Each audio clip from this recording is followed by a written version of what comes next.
Pullut service സഹകരണ bank platinum ജൂബിലിയോടനുബന്ധിച്ച് സഹകരണ seminar സംഘടിപ്പിച്ചു. തൃശൂർ ജില്ലാ സഹകരണ ബാങ്ക് മുൻ president MK Abdul Salam seminar ഉദ്ഘാടനം ചെയ്തു.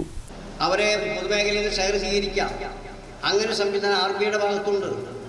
അങ്ങനെയുള്ള ഒരു സംവിധാനമാണ് RBIയുടെ ലൈസൻസ് ഉള്ള ബാങ്കുകളുള്ളത്. ഞാനിരിക്കുന്ന കാലത്ത് RBIയുടെ ലൈസൻസ് ഉള്ളതാണ്. RBI ഞങ്ങൾ ഷെയർ മാർക്കറ്റിൽ പോയി ഒരു വർഷം ഞങ്ങൾക്ക് മെച്ചം കിട്ടിയത് 13.5 കോടി രൂപയായി. ഒറ്റ പ്രാവശ്യം ഷെയർ മാർക്കറ്റിൽ പോയി. ഞങ്ങൾക്ക് ഷെയർ മാർക്കറ്റിൽ വിടാം. പക്ഷെ നമ്മുടെ സർവീസ് സഹകരണ ബാങ്കുകൾക്ക് ഷെയർ മാർക്കറ്റിൽ പോകാൻ പറ്റില്ല.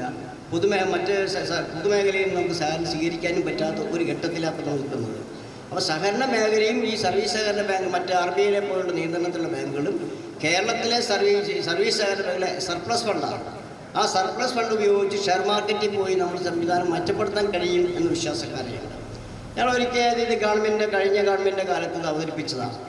പക്ഷേ ആ ഗവൺമെൻറ് അത് തന്നെ മുന്നോട്ടൊന്നുമില്ല. പിന്നെ അതുപോലെ തന്നെ നമുക്കറിയാം ARC ഫയൽ ചെയ്ത് എന്താണ്ട് ഒരുപാട് ബുദ്ധിമുട്ടുകളാണ്. ARC ഫയൽ ചെയ്യണം, അതിന് പോലെ നോട്ടീസ് കൊടുക്കണം, അങ്ങനെ സമയത്ത്. അപ്പോൾ securitisation നടപടിക്രമമുണ്ട്.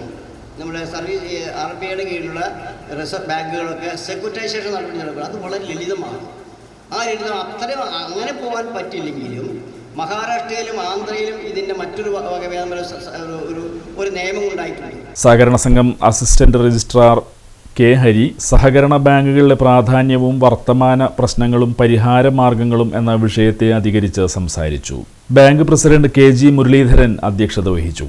Vice president CR Pamba, സ്വാഗത സംഘം general convener TK Lalu, advocate CK Pavithran, secretary MK Anithakumari എന്നിവർ സെമിനാറിൽ സംസാരിച്ചു.